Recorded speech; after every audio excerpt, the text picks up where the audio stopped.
What you doing, Langston? I'm minding my own business, cause I don't wanna be that Nigga that told you so. Oh, yeah. So, let's looking on the news today, right? And for those that look at the local news, WBTV TV,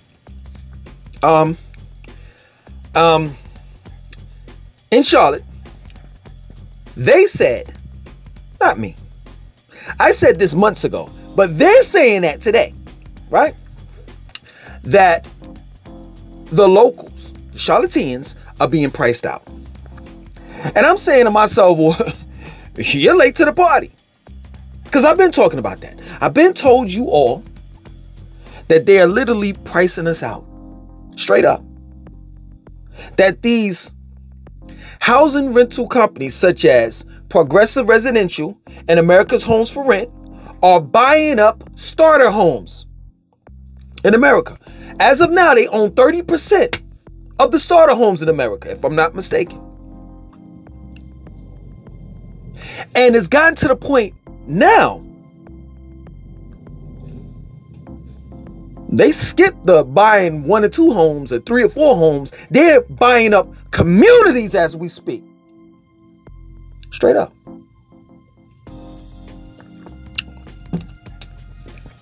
That's real talk. And if you're selling a house, they'll tell you in Charlotte, this is the best time to sell your house. Progressive Residential, and neither does America Homes for Rent care whether it's dilapidated. I'm talking about your home, that is. Dilapidated, it needs fixing, you know, the fence is missing, there's a hole in the door. They don't care what kind of condition it's in. They'll buy it. And once they buy it, they're going to put your house on the market. Rent it out for 30% more than what you were renting it out for. Straight up, this is real talk. And I told you all this. Matter of fact, the irony, I'm renting from America's Homes for Rent as we speak. The first month I got here, the first year I got here, let me take that back. First year I got here, my rent was 14 and change. I think it was a little less than that. I think it was like 14, 13 something, right? The second year I renewed my lease, it went up to about 15. No, right now I'm going on my 3rd year. So yeah, so this I'm going on my 3rd year. So the second year I renewed my lease and it went up to 16 and some change. So that was a roughly between $100 to $200 difference in my rent. And I'm more than sure once I read this, you know, the letter that they send me, they probably send it. My lease is up in like September, I think. They'll probably start sending me letters to renew my lease like around July, August. Once I get that, I'm pretty sure that my rent is going to be around $2,000 a month. Straight up. And these companies are on the stock market. You have another company, I forgot about this one, but this one is really located in the south, in Florida. Not located, its location is in Canada. But it takes on the bulk. The bulk of the houses that they own are in Florida. And the name of that one is called Tricon, if I'm not mistaken, Tricon. That's what they're doing. So whenever you hear the news talk about how, you know, inflation and the war and this and that is going on, this is the reason why we have high gas prices, this or that and so forth. Nah. Not when it comes to the housing market. And I know that's not my expertise, but I'm just looking at it on a logical level. Like if you have companies or rather corporations and they're on the stock market and they have people that's investing in these companies, rental companies such as Tricon and America's Homes for Rent. Big businesses worth billions of dollars. Charles Schwab and the likes. Goldman Sachs. And each month, at the end of each month, you're not making your money order out, check out to a regular lady. You know what I'm saying? Laurel Smith. No, your landlord is a fucking corporation.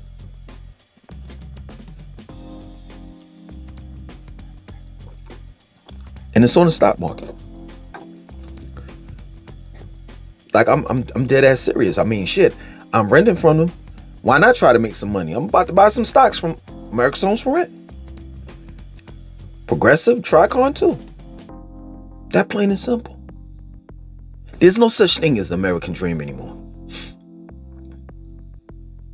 It just isn't. How can there be an American dream if you're renting the American dream and not owning it? That's what the American dream was all about. Home ownership. And now I see just how important it is to own a home. And they're taking that away from us. I feel way more sorry for the charlatans, the ones that were born and raised here, than myself. You know, I'm a nomad. I go here, go there, this and that, so forth. I really don't have a home, so to speak. So shit, for me to pick up and move, that's nothing. But it's people that have been here all their lives. You had an area called Cherry that was a black neighborhood, black community. That's damn near gone. They call that area Midtown now. You had an area called Brooklyn. I've been talking about Brooklyn for years. Ever since I got here, I said, well, you know what? Let me do the research on Charlotte and see what black people did here. You understand? I know about I already did my research on the gold rush and how these two banks got here. You know what I'm saying? Wells Fargo and Bank of America. Well, let me figure out how, what blacks did. I'm more than sure black people were here. They contributed somehow, some way. And lo and behold, I came up with the history of Brooklyn. And they took that shit away. Now you can find remnants of Brooklyn, or just like if it existed, you could find some type of evidence, literally concrete evidence. When you go to the Harvey Gantt Center, they got I don't know, it's like a table like thing, like right in front of the Harvey Gantt Center, and it breaks down the districts in Brooklyn. There's a cultural cleansing going on in all of these popular cities. And it seems to me that this is just another way of them getting rid of the minorities.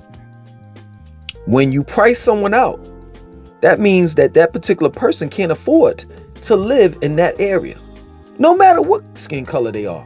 If you don't have the money, if you don't have what it takes, if you don't have the resources, right? Then guess what? You can't live there. Charlotte is turning into a city, slowly but surely, into a city that I can't recognize. And I know what some people are going to say. Well, you know what, Langston, you always talk about moving. Well, guess what? Wherever you move to, there's going to be traffic. There's going to be gentrification. There's going to be this. Yeah, I get it. But you know what was so sad with me is that I've never saw it with my own eyes. This is the first time that I've ever seen a city change. And while in the mix of it changing, I'm going through it. I'm seeing it. I'm seeing the change. And it saddens me. It hurts me. Yeah, I ain't been in New York in years. Last time I went, I was like, oh shit. They got this. Oh shit. Oh yeah, they changed that. And they tore down. I think the name of that cafe was called Michael's or something like that, right? Right down Guy Brewer.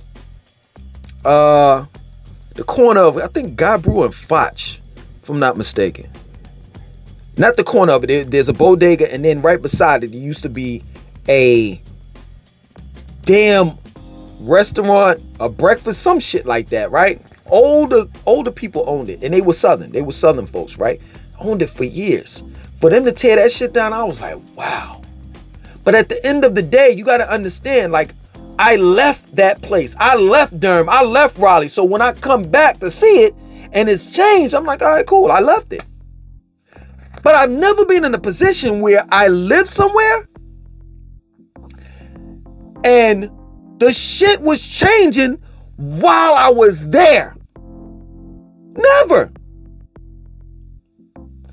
When I left Charlotte and moved to Atlanta, it was just small changes, not changes like, oh, this is going to be this. It was changes like, okay, yeah, they need to put that there.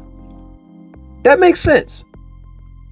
But to leave Charlotte and come back 3 years late, damn near 3 years later, and I'm not lying, that's my word. I was like, yo, I'm definitely going to have to know how to get around the city again. Because it's changed. And it's changing. And it's not stopping. It's not. They got this new area, like, that's not too far from the airport. It's called River something. It's gonna be right off of Lake Wylie, and they're gonna have, the whole shebang, houses, apartments, business offices, all that shit. You understand? Somewhat like South End, but it's gonna be like close to Lake. It's gonna be off of Lake Wylie, and I'll probably do a video about it and just give you the correct name because I forgot the name. I always mention this shit in my videos. It's called River something, at the river something. And that's not going to be affordable housing. You're going to have to pay in order to play. And I'm not yelling at you. I'm just passionate. You know what I'm saying? I'm passionate about what I'm saying. But I'm not lying. I do have a somewhat of I'm frustrated. Because it just seems like, let's just be real. The people that are going to be priced out are definitely minorities. So it just seems as though, it ain't even an assumption, or it seems as though, no, this is facts. This is facts. Every time something happens, minorities always get the shit end of the stick. That plain and simple. But I will say this too, because I'm not going to be one of them assholes and try to, control my narrative. And no. Minorities are getting the shit on the end of the stick. But guess what? And I'm pretty sure some of you white people are tuned into. Some of you white people, you millennials, are getting the shit in the stick. Because you're being priced out as well. And they'll tell you, I heard this shit on the news. And I know all of us that have one mind. You understand? And what I mean by one mind is we all treat everyone, no matter what background, ethnic background or race you come from, as fair and equal. But I know you all said the same damn thing when I was listening to it on the news. So on the news, just the other day, they were like, yeah, because the millennials and other people, they love living in apartments. And I looked at it like, man, you got to be out your fucking mind. Everybody loves to live in apartments when they're young. But then that's where you come up with the starter homes. You eventually say to yourself, you know what? I'm going to raise a family. I'm going to have a family. I'm going to get married. I'm going to do this. I'm going to do that. And when you get around in your mid or late 20s, that's when you start to have these thoughts like, okay, let me go ahead and set myself up for the future, my family and I. So that's when you want to invest in your first home, your starter home, in your mid or late 20s, if I'm not mistaken. Well, how can you do that in 2022 when they're pricing you out? Where Tricon, America's Homes for Rent, Progressive Residential is owning damn near half of the houses in the upcoming years.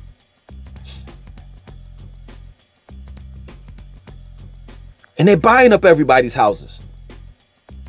Like, this is no longer a democracy, man. This is a corptocracy, man. Corporations are running America.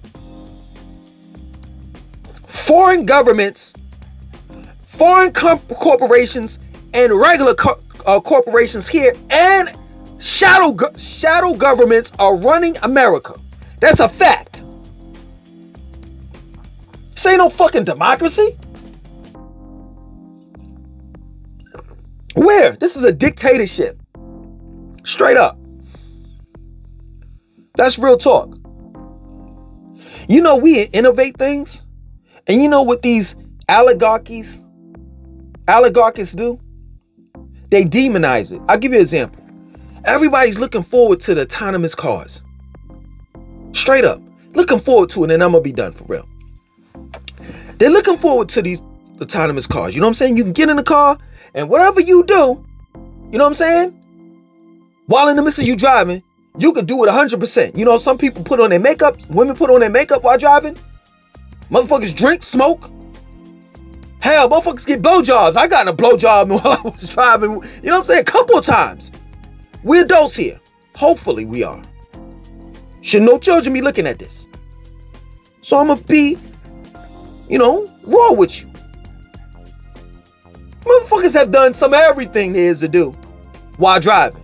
Well, when you have an autonomous car, you get in the car, you push the button, GPS system, boom, I want you to go to that, and you get in the back seat and you cooling. Or the front seat, you cooling. You doze off, go to sleep. Some of the Teslas I seen on YouTube with some of these motherfuckers are sleeping. You're not supposed to do that.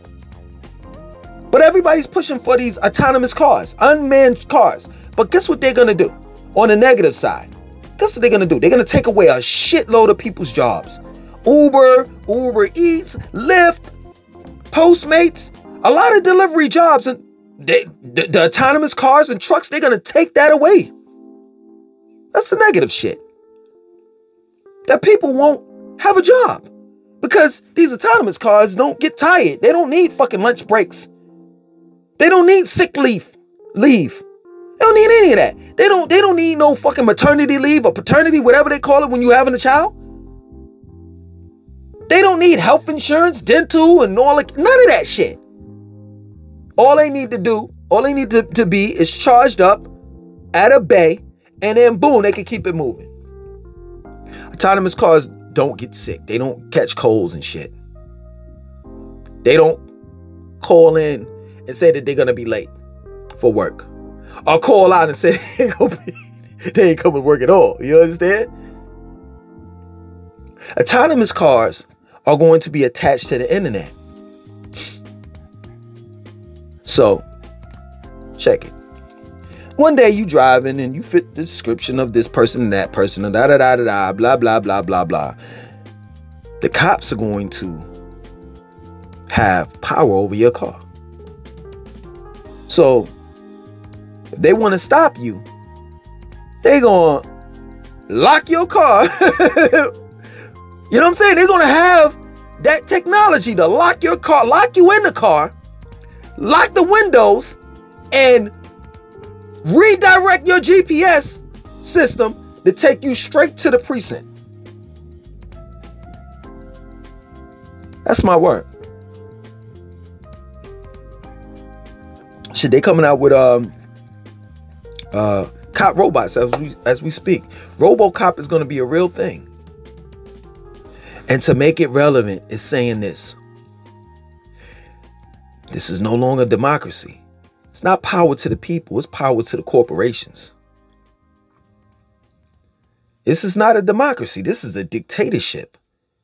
I don't even know why the fuck we vote. And I just think that, I guess it makes us feel good. Like it makes us feel as though that we've done something. In reality, we haven't done anything. All of these officials and politicians have been appointed already. But you want to believe that your vote counts? Be my guest, especially if you black. Get the fuck out of here. We still fighting for voter rights and it's 2022. I am done. I'm done. I don't know, man. I'm taking this channel in a new direction. I might start talking about cats and shit. You know what I'm saying? I might buy me a cat. I'm gonna do something. Because at the end of the day, man, I've been telling you all about Charlotte pricing us out and for months. And it's like, yeah, whatever.